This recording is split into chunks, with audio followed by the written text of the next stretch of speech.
Isinusulong ni Benhur Abalos sa pag-amyenda sa Rice Tarification Law. Nag-ikot sa ilang bahagi ng Metro Manila si Bam Aquino. Karapatan ng mga mangingisdang ipinaglalaban ni Ronel Arambulo. Dumalo sa Grand Rally sa Butuan City sina Atty. Jimmy Bondo, Senator Bato de la Rosa, Atty. J.V. Hinlo, Richard Mata, Philip Salvador, at Senador Bongo na nais ilapit ang serbisyo medikal sa mahihirap. Si Representative Bonifacio Bosita, pagbaba ng presyo ng bilihin ng isinusulong. Nakiisa sa karaban kontra abuso sina Representative Arlene Brosas at Liza Masa. Good governance ang plataporma ni Teddy Casino.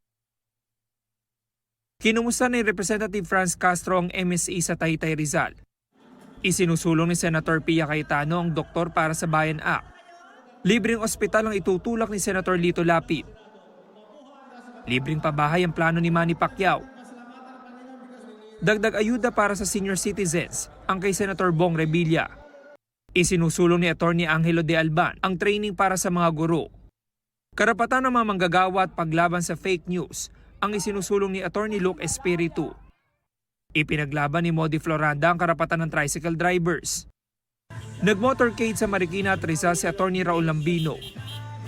Pinaigting na health loss ang pangako ni Congressman Rodante Marcoleta. Nasa Grand Rally siya sa Laguna na dinaluhan din ni Willie Revillame. At Atty. Vic Rodriguez, nakagutuman daw ang tutugunan. Isinusulong ni Atty. Sani Matulang national wage hike. Tututukan ni Kiko Pangilinan ng pagkamit ng food security. Nag-motorcade sa Cebu si Ariel Querubin.